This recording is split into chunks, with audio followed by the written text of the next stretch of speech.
Hello guys, and today we're going to talk about fibromyalgia. My name is Alex Blażewski and I'm a physio from Growing Younger. So why are we going to discuss fibromyalgia today? Now this is a fairly common condition that affects a lot of people in the community, and it has implications on if you have fibromyalgia, how you exercise, and generally how you manage your life.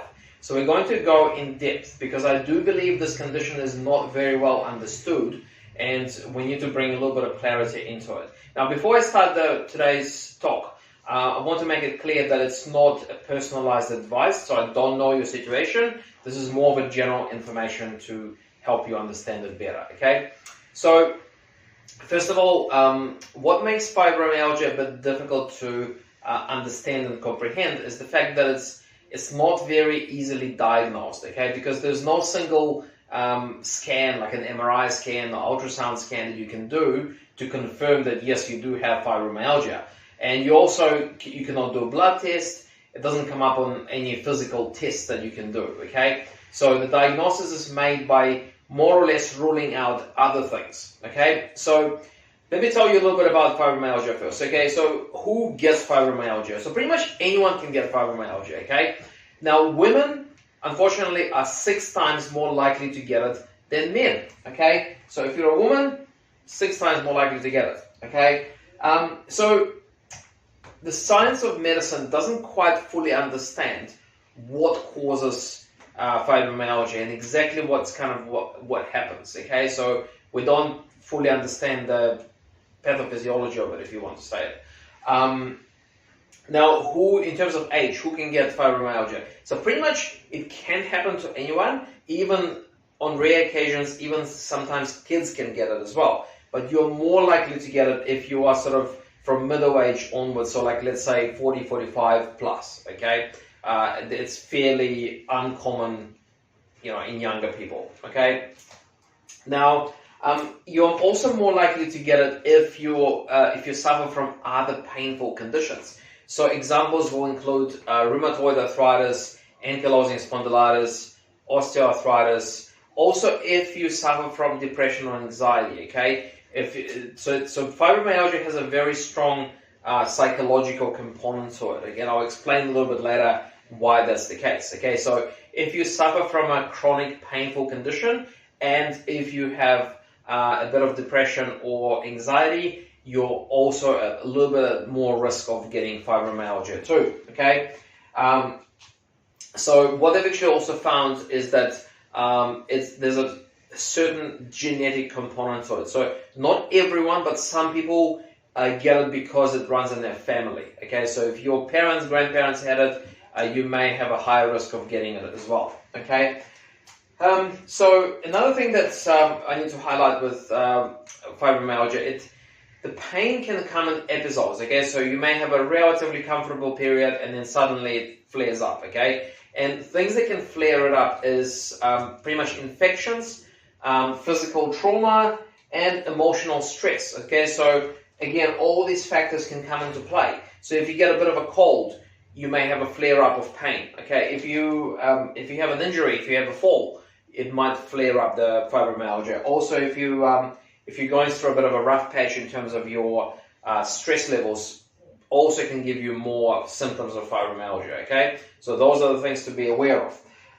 Now, so if you do have fibromyalgia, what can you expect? What are the symptoms, okay? So number one is pain, okay? And the pain, it's not localized to one specific area. It can move around. It can affect your back, your chest, your legs. It can move around quite a bit. So it's I guess one of the things the doctors look at when they diagnose a fibromyalgia condition is that there's no physical injury that fully accounts for all the pain that the person gets. So the pain location can move around quite a bit, okay? So the pain is usually described as throbbing, aching, or burning. It can sometimes present itself as like pins and needles kind of sensation as well. So again, it can vary significantly too. So it's not just pain that you're looking for with fibromyalgia.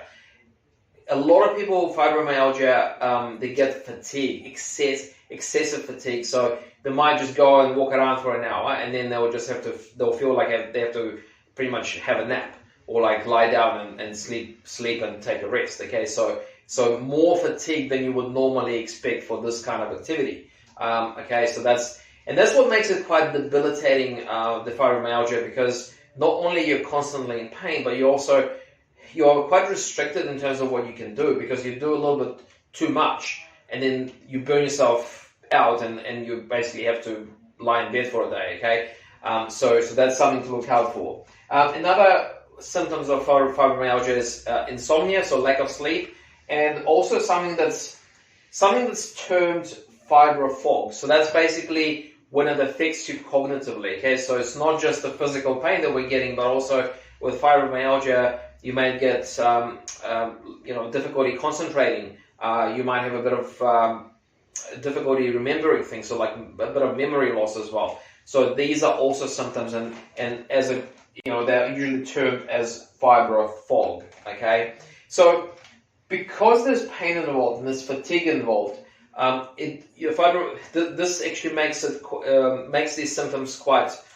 It may affect the way you exercise. Okay, so we do need to take that into account when we're structuring exercise program for someone with fibromyalgia. Okay. Now I'm going to turn the page and I'm going to explain exactly a little bit more about why you get a lot of pain when you have fibromyalgia. Okay, so hopefully I can tear the page without causing an accident. Here we go. Cool, fantastic. Okay, cool. So basically, let's say you have some kind of injury, let's say in your arm, right? So you cause a bit of an injury. What happens is that you've got nerves that sort of transport that signal. The message is sent to your brain through your nerves. It goes to your brain. Now that takes a fraction of a second. So let's say you're cooking dinner and you cut your finger. So the message from your finger goes up to your brain, takes a fraction of a second. Your brain goes, ouch, right?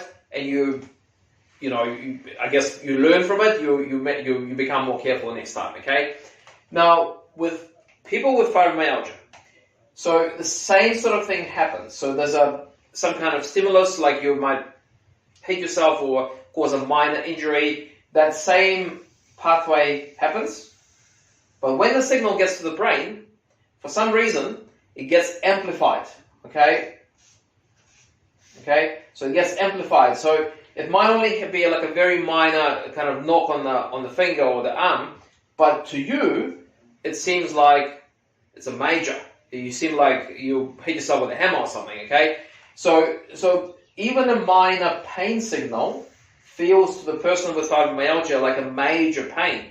And it's not because, don't think of it as, the person is weak or, that they can't stand the pain. It's the actual signal of pain is much stronger with people with fibromyalgia. Okay? And again, this has implications for exercise. So especially if someone hasn't exercised for a while and they have fibromyalgia, and we put them through an exercise program, and it's quite normal to have a bit of muscle ache the following day. Okay, so it's called DOMS. Okay, so DOMS for someone with fibromyalgia could be a major discomfort, major pain. They have to spend like the next few days in bed. Okay, not only the pain, but also they may experience significant fatigue or tiredness from that session. So therefore, when exercising with fibromyalgia, you just need to take a little bit of extra care. So the first couple of sessions need to be very light, just to kind of test it, just to see what can you actually handle, what can your body handle, okay? And you may not find out until the next day, okay? So you have to give it a little bit of time to adjust. Okay, so the other thing I wanted to mention as well, so there's actually a bit of research that says that exercise, particularly aerobic exercise, is actually quite an effective way of reducing the symptoms of fibromyalgia. So actually, if you're exercising, it will actually help you manage your fibromyalgia a lot better. Okay, so even though you do have to be careful with not overdoing it, but exercising essentially is essential. Okay, exercising is essential with people with fibromyalgia. Okay, so there's two common treatments for fibromyalgia: is exercise and they call it cognitive behavior therapy. So I'm not going to go too much into that, but essentially it's to do with your belief systems, and the psychologist will kind of help you rework your belief systems, and yeah, so that's probably, I'll leave it at that on that topic. It's not really my area of expertise, but I mean there's medications involved as well sometimes, but again that's something I'll leave to the doctors to decide. Okay, but yeah, so exercise plays a major part with people with fibromyalgia, but you do have to be careful. Starting out a program, you want to test it in baby steps just to make sure you don't overdo it and you end up in pain. And when you end up in pain, you get discouraged and you kind of walk away from it and you give up, and nothing else happens, okay, which is not good. Okay, so hopefully you learned something from this, and I will see you in the next video. All the best for now.